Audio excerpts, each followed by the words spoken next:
And hey guys, good morning and welcome back to an episode of Folgers and Backwards, the mid-morning solo cipher. I am Ebony Jefferson, certified spiritual life coach, certified meditation teacher, herbal healer, and mentor of magic. Sending you guys much love, positive energy, and high vibrations throughout the airwaves. For blessings on making today a better day than yesterday, and blessings on utilizing today as a stepping stone for creating your best versions tomorrow. Ashe, guys, and thank you so much for joining me. Pardon, I had an exciting weekend. I'm losing my voice, but I'm dedicated and I'm out. So no, seriously, thank you guys for tuning in. I'm stay on track. I got a busy day today. This morning, I wanted to talk about one of my favorite, Al Yassi Karama. See how big she got, guys. She'll be one next month. She's still bad, y'all. She's bad. That's my baby. I love her so much. But yeah, so I want to talk about one of my favorite, absolute favorite tools in my magical toolbox, right? Transmutation. And when I talk about transmutation, I need it on record that I am not talking about alchemy, the physical art of alchemy, at least, turning lead into gold. If I knew how to do it, I promise you guys, I definitely would have charged for it, but I would have taught y'all how to do it. But I don't know how to do it, so I can't teach y'all for free or by charging or jokey joke. I really don't know how to do it though. But if you do, you can let me know in the comments because each one teach one and sharing is caring. But with that being said, what I do know how to do and what I'm actually quite good at tooting my own horn is spiritual alchemy, the art of energetic transmutation. And it's something that has been serving me well. It's something that has been serving clients well. And it's something that I want to share with you guys in hopes that it will serve you well. So, what is alchemy, right? Spiritual, otherwise. In the oldest sense, alchemy or the art of transmutation is the ability to change one substance into another. Common instances of transmutation in spirituality and religion are the King Midas touch, the art like turning lead into gold with the high priestesses, even the act of Jesus Karama. She wants attention. Even the act of Jesus turning the water into wine. All of these are acts of transmutation. They're taking one source and they're turning it literally into another source. Again, physical transmutation is possible. As far as I know, today, 2025, it's done with nuclear fission. It's done in controlled settings. Is it possible to do in the ancient sense? I don't know. Even the philosopher's stone wasn't like just take the blunt. Now I got an ounce. It didn't work like that. Or there was mad components. It was time. If I remember right, you had to collect mad gallons of urine and let it ferment and all kinds of wild shit. Like, this is the funny thing about the misconception around magic and why so many people don't understand it's real. People think it's hocus pocus, and I blame the D company. I don't want no beef with them. Them niggas lawyers is crazy. But yeah, it's not fake and it's not instant. What in life is, you were born a whole infant. You had to grow into a toddler to a child precinct. Like, there's stages for everything. You know what I'm saying? Like, we got to stop thinking that we need to just be at the finish line all the time. This is why so many people's missing the journey of life. But like I said, physical transmutation is possible today. It's just not done in the sense that in the same skill and techniques that the ancient alchemists, the ancient Egyptian priests had, right? That knowledge was taken from us. It still exists. It's still known. It's just not available to us. Another conversation for another story. Spiritual alchemy, on the other hand, is something that's accessible and practicable, applicable at all times. I don't know whichever way fits better. And what I mean by spiritual alchemy is the art of taking your emotion, identifying it first of all. First of all, can't take shit that you don't know what it is, right? Or you shouldn't take something when you don't know what it is, because then you won't know how to use it, right? But when we know what it is, we can take that and we can utilize it to our benefit. Something bad can easily be transmuted to something good. Something uncomfortable can easily be transmuted into a blessing. And that's what we're going to talk about today, guys. Because life, realistically, is hard. And I'm always telling people that. And it's so weird because I'm a professional optimist, right? Literally, by profession and by birthright. I'm always going to see the brighter side of things. But the reason that I'm able to see the brighter side of things is because I understand the reality of what is. This is a physical dimension. We are dense. We are solid beings. When you hear solid, when you hear dense, don't you think of hard? Life is supposed to be hard. It's part of the journey that we all, as the all, when we were one, want to call it God, source, that's your business. But yeah, once upon a time, we got together and decided this was a good idea. I find that fucking hilarious. So, with that being understood, it's like, okay, so it's hard. It's going to be hard, right?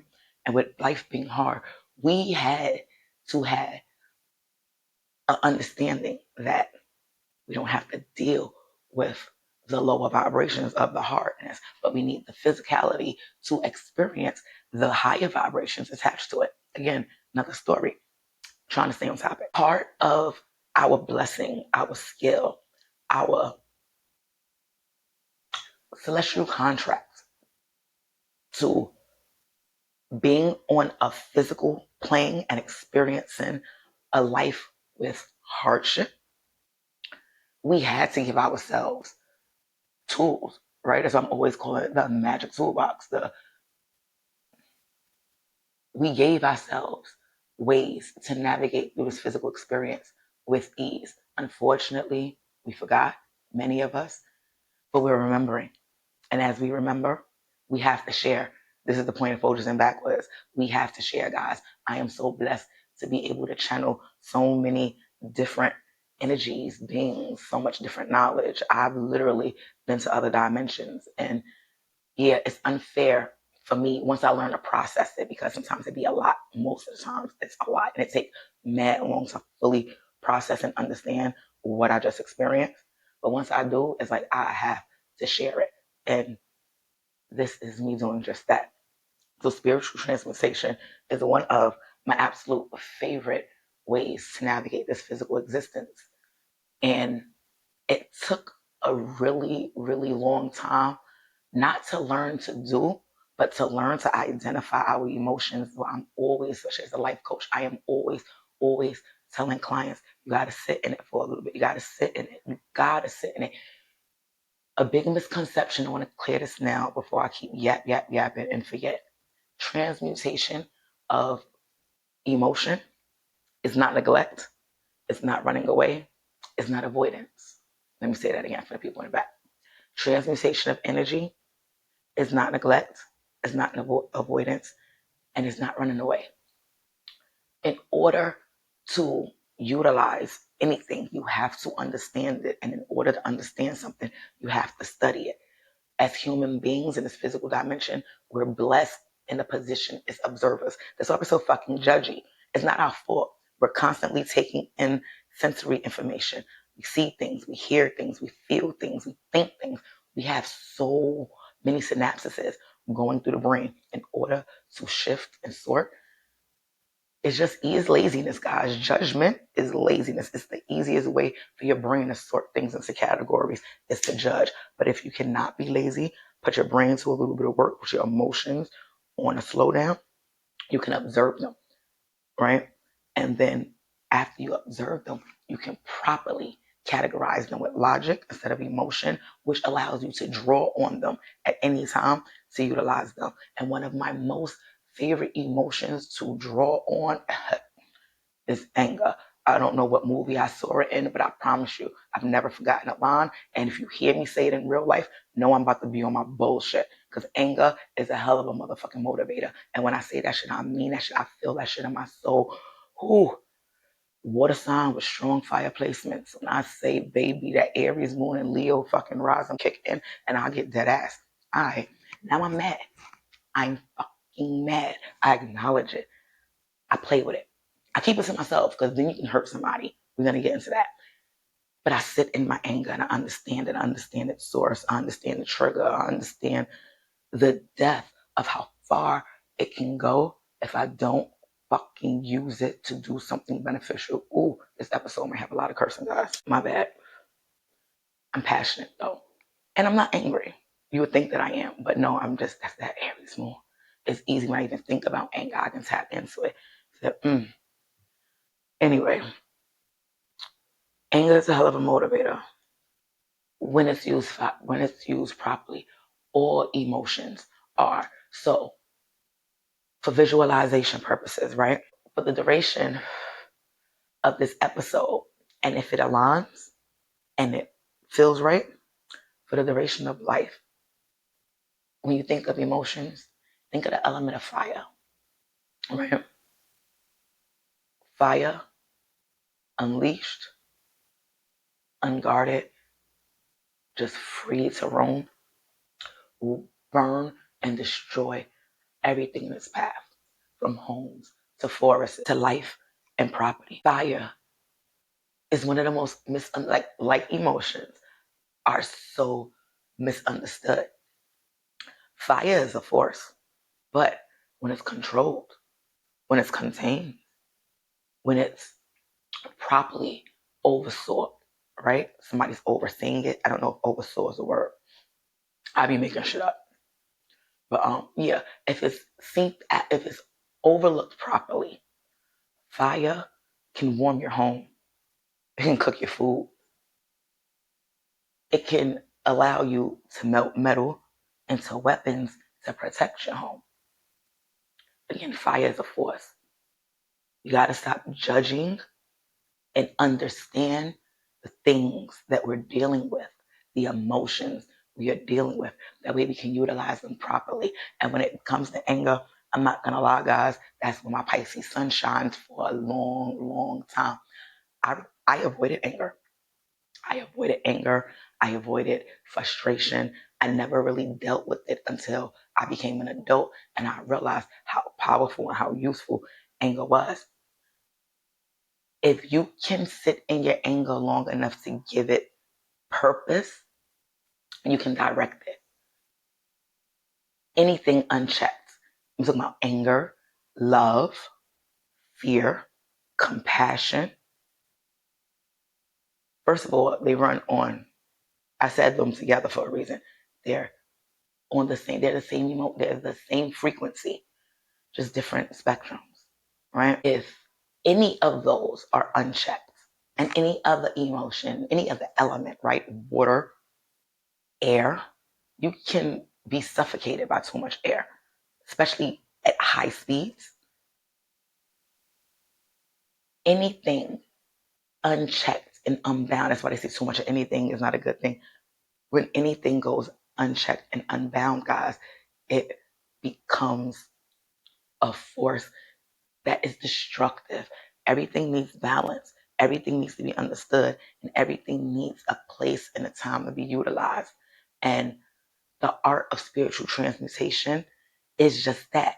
It's knowing the right time and place to draw on those emotions. Now, most of us can't determine, dictate, predict, or even control when emotions are born in us, when they arise in us, right? Things happen, triggers are everywhere, constantly. So it's our responsibility to understand who we are, to understand our triggers, to understand how we respond, so that way we can be in control of those responses. And that is spiritual alchemy. I spoke on anger. I said, if used properly, anger can be the driving force to get shit done. I, even on a happy day, tap into anger as a source of energy and motivation. Anger is associated with fire, it's associated with passion is associated with Aries energy. It's associated with Mars energy. It's associated with Ogun energy.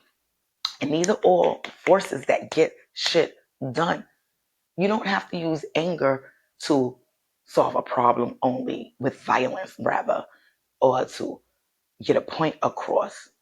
Now I'm mad. They're going to understand how I feel. That's so low vibrational. We are better than that. How about we use anger as a motivating force to be constructive, to get our house clean, right? To get out. At my last job, I was responsible for literally hundreds of square feet for detail cleaning. I was a maintenance person, right? Best job ever. Anyway, when you're responsible for that much work and you're tired, whether it's you didn't get any sleep or it's you improperly casted a money spell and ended up with like 30, what was it, 28 or 32 consecutive days on the schedule without a break. My magic grew, it came a long way, guys. I used to fuck spells up. I'm telling you, just because a spell worked don't mean it worked. I promise you that. But yeah, especially when you're exhausted. Can you imagine having a vacuum like 800 square feet of fucking arena, a fucking carpet? You got to tap into something to get that done. And love and light ain't it, baby. I'm sorry. It's really, really, really not. I had to tap into anger and I had to tap into that. Like the hood mentality had to come in. The protective, the warrior had to come out. I will fuck something up had to come out because he had to fuck that rug up. You know what I'm saying? We got to learn to use these energies for more than just the obvious. I am a healer. I hate hurting people. Am I capable of it? Of course. I'm a Pisces. That being said, don't mean I like it. Don't mean I want to do it. Don't mean that I make it my business to run around hurting people physically, mentally, emotionally, financially. Nah, even that, I grew a long way with that because that actually was my way to hurt people. Oh, you want to play with me? I'm going to play with your bread. I still think that's the best way to fuck a nigga over. And when I say nigga, I don't just mean a dude. I mean anybody who want to play. But I've grown. Now I utilize my anger to, instead of fucking up your money, to grow on my own. There you go. I'll get angry and I'll get on my laptop and I'll promote, I'll create all kinds of content. I will design shit. I will get in the lab. I will sterilize the whole, that's what I call the lab. When my kitchen gets sterilized and closed off and no one's allowed to do anything, I hope y'all ate because no one's allowed in my kitchen. I'd be so dead ass, cat included. Yeah, I'll get in the lab and I'll start creating. I'll use that force, that fire, that internal flame to be creative, right? All energy can be creative energy. Some forms are obviously creative energy, like sexual energy. Another great way another great form of energy, I should say, the transmute. I needed to get off anger anyway. Aries moon was really taking over real quick. I'm sorry, guys. Sexual energy, another one of my favorite energies to utilize, especially if you're stuck in the lower chakras. I was stuck in the lower chakras for so long. And again, if you don't know what you're doing, you can fuck shit up. You can fuck shit up. I'm glad I knew what I was doing. So I was able to utilize that to grow, to understand myself, understand my body, to understand my likes and dislikes. The lower vibrational side, rather, of sexual energy can be so destructive. It can lead you into overactive, promiscuous acts. It can lead you into a sexual shutdown. It can lead you into a place of judgment and shame where you are afraid or unable to express yourself. Sexual energy, when misguided, can lead us down a road that, for a lot, especially women, men as well, but I'm a woman, so I know what it's like to allow sexual energy to lead you down a dark path that is really, really, really hard to recover from.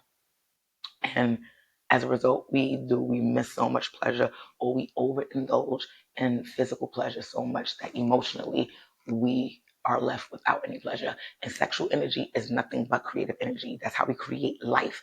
Our wombs are portals. Our yonis, women, are little portals. We allow life to come into this world. What is a portal? a way for a living being to come into a new realm, right? If God was a form, it'd be a woman. Another conversation, though.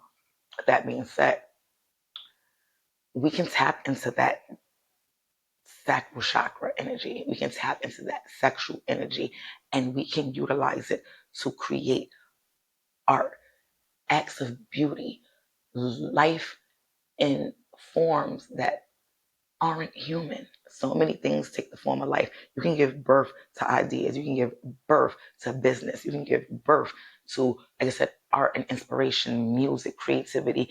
That's what sexual energy is. It's creative force. I mean, if you take a minute without getting too raunchy, if you take a minute and think of the physical acts of two bodies, mad bodies, your business, but becoming one, like, it's mathematics, it's art, it's beautiful. It really, really, really is.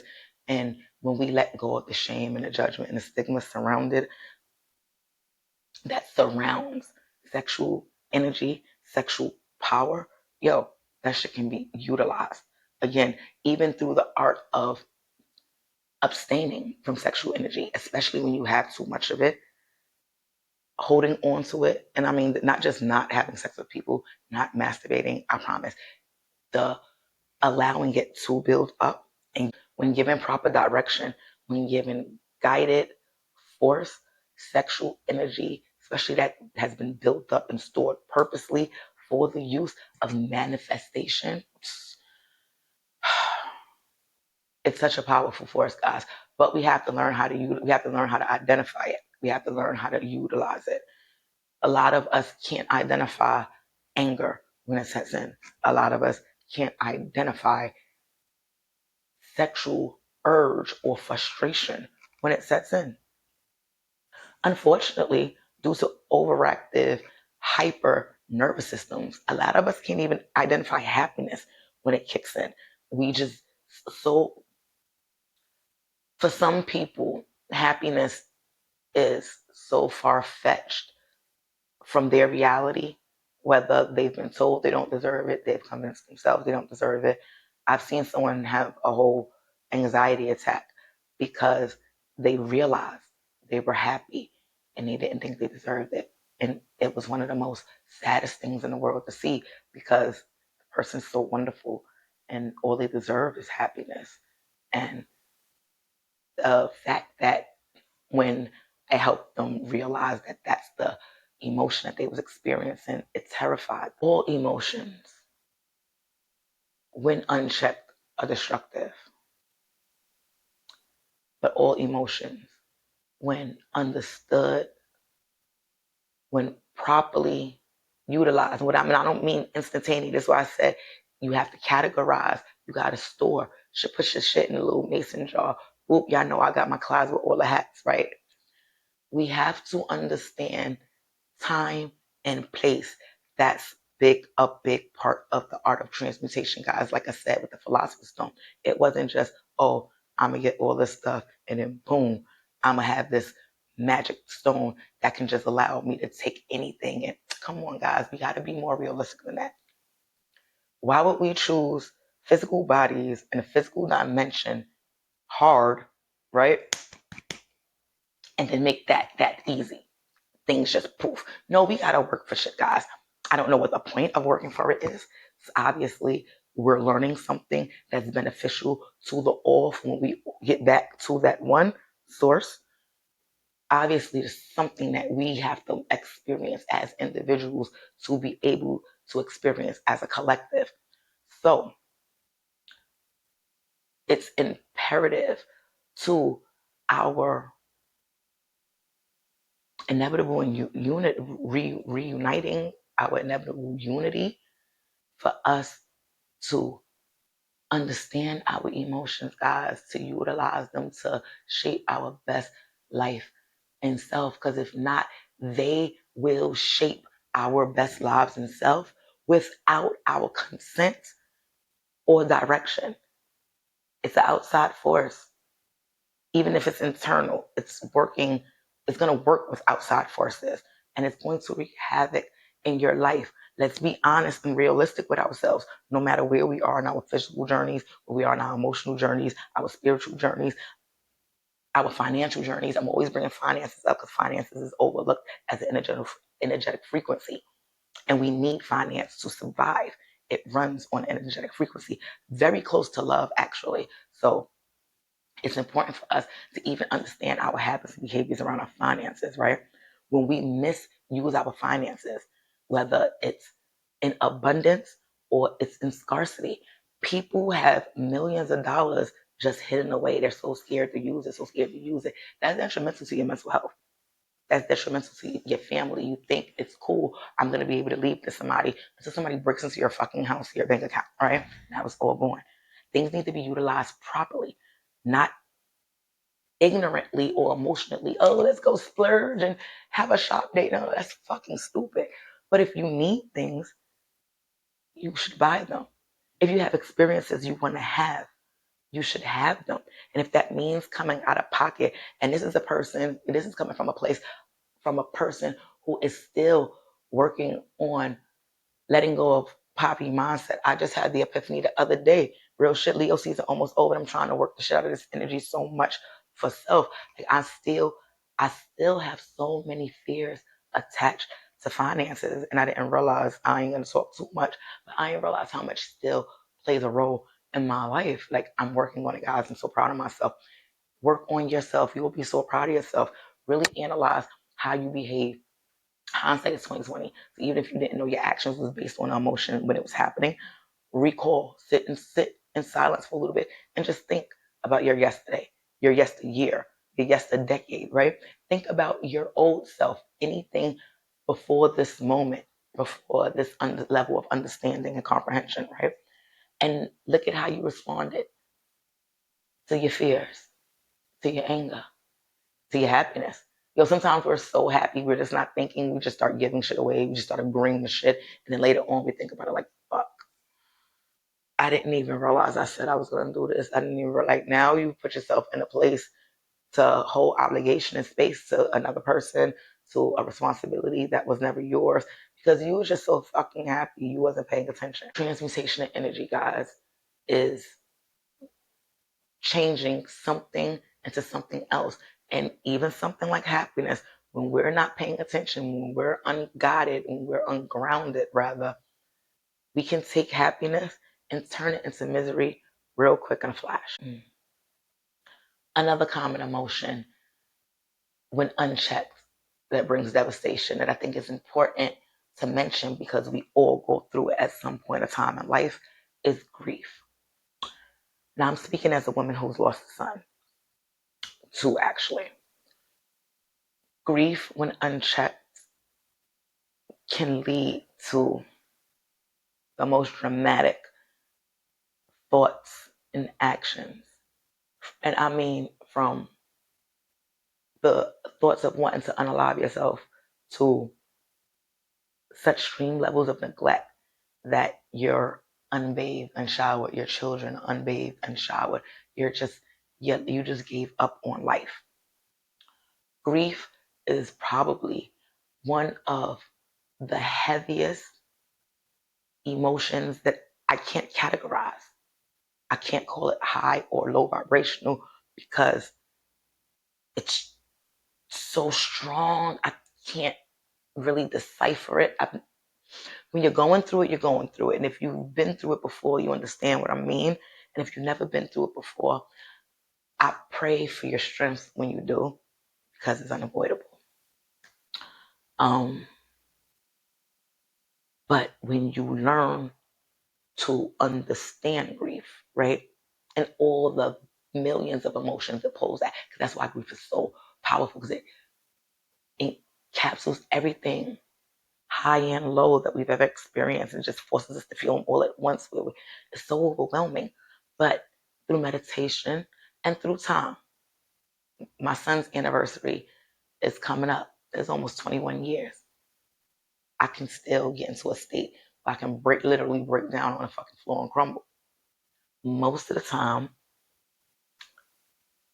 I choose to utilize that powerful emotion for good. And I was able to do that by understanding what it was. I had to understand that it was so hurtful and devastating. My whole life had changed. And through that change, I understood compassion. I understood empathy. I understood hope. Word. And I chose and continue to choose to play on and draw on and utilize that side of the spectrum. It's still grief, just a different side of the spectrum, right? Broke it down in little parts, was able to see it, understand it, categorize it, and now I can utilize it. I do utilize it, and I'm helping so many people through it. I'm smart enough to understand spiritually, in tune enough, I should say, to understand that everything in life happens for a reason, no matter how cliche that sounds. I lost who I lost when I lost them because there were lessons that needed to be learned. And it's not ego driven, like, oh, I lost them solely me, nobody else lost them. I was the only one who learned. The world loses when someone dies, no matter if we knew them or not, right? Everyone and everything are energetic frequencies, and we're all part of the whole. My understanding and my practice and ancestor renovate. I can't even say the word. My understanding and my ancestral practices allow me to experience loss and grief from a different perspective. I've been through mourning, and again, unchecked and unbound, it leads to devastation. Therefore, I feel it. I allow myself to experience it and be one with it for as long as I need it. And then once I'm able to process, because grief for everyone is different. Grief for people, especially people that we're close to, versus people we just all grieve Malcolm Jamal Warner, right?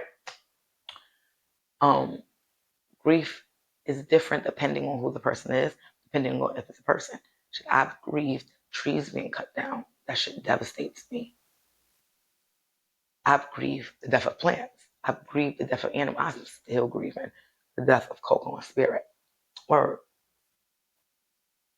we grieve the loss of fucking physical monuments, right?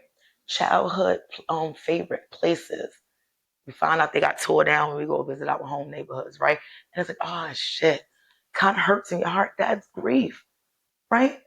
You have to understand what it is so you can recognize when we experience it. We experience it in so many different ways.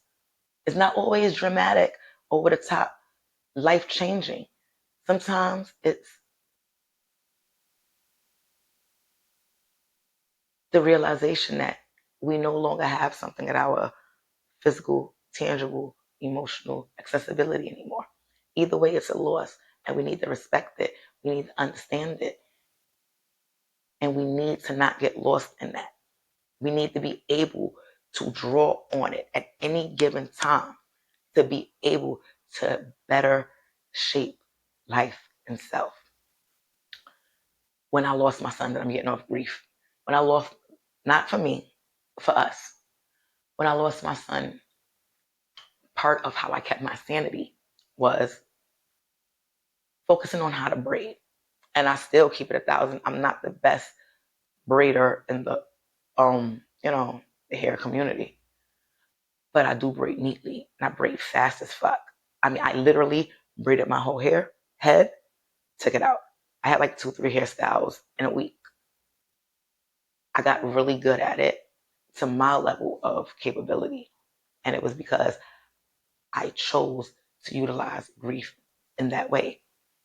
I needed an outlet. Music was detrimental to my health at that time. I had to stay far away from radios, right? People were detrimental to my healing at that time.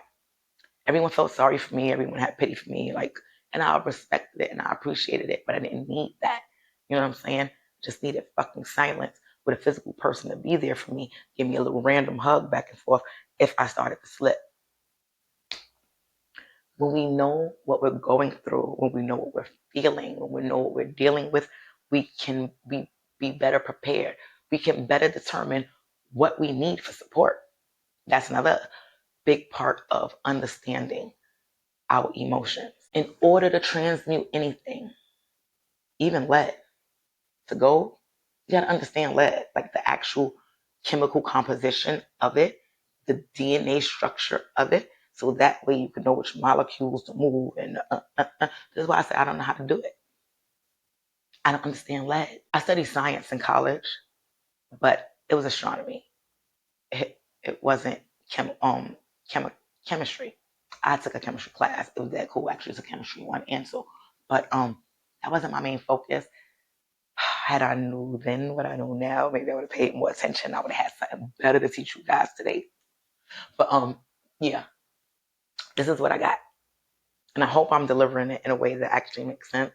Because real shit, guys, it's been absolutely beneficial in my own personal journey of conscious practicing, because we're all practitioners of magic. We're all capable, and we're all actively creating and shaping our best lives or our worst lives, depending on when we're not conscious versus conscious, I should have said.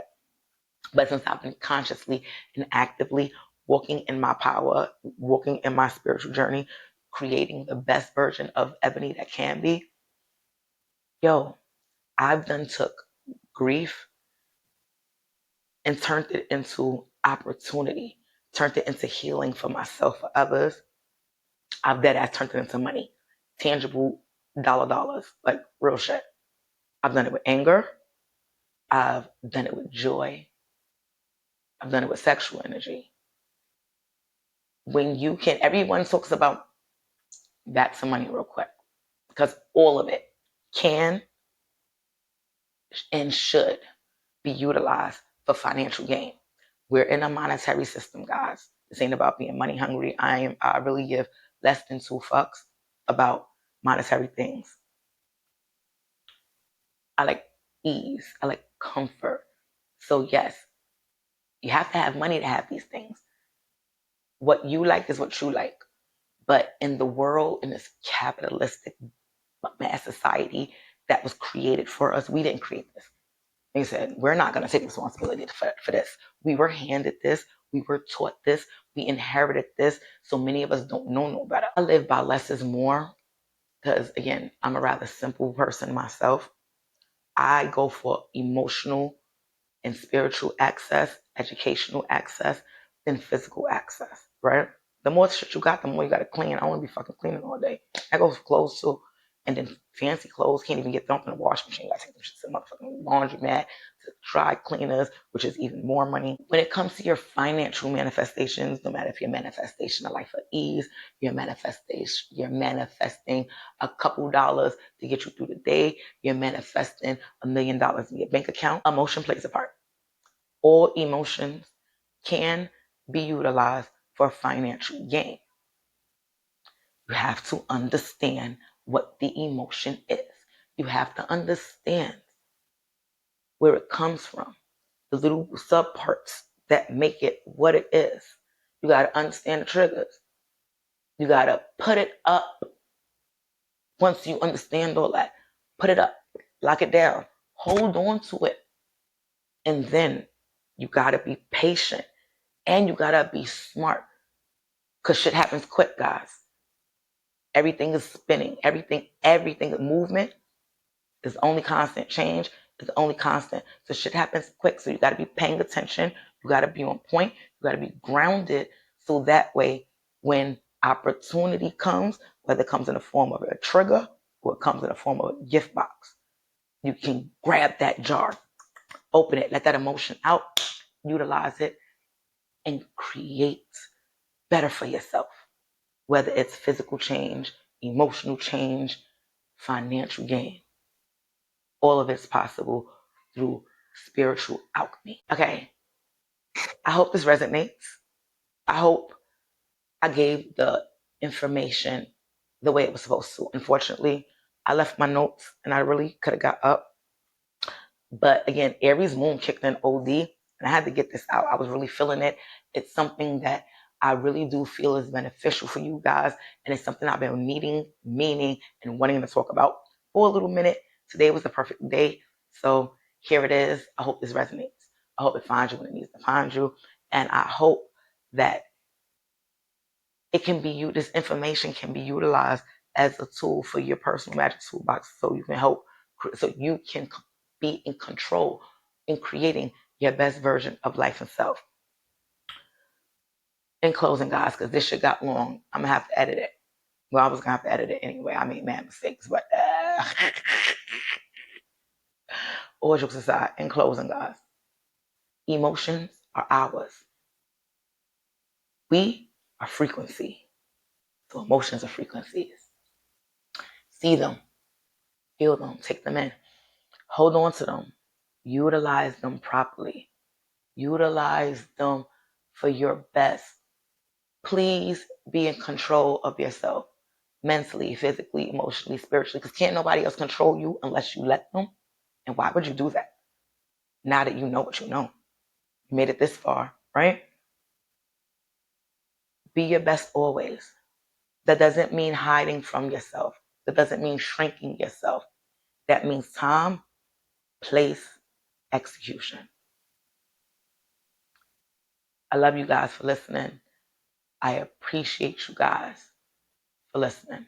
And I truly, truly hope this helps. As always, in parting, I wish you guys much love. Ashe and namaste. Later, guys.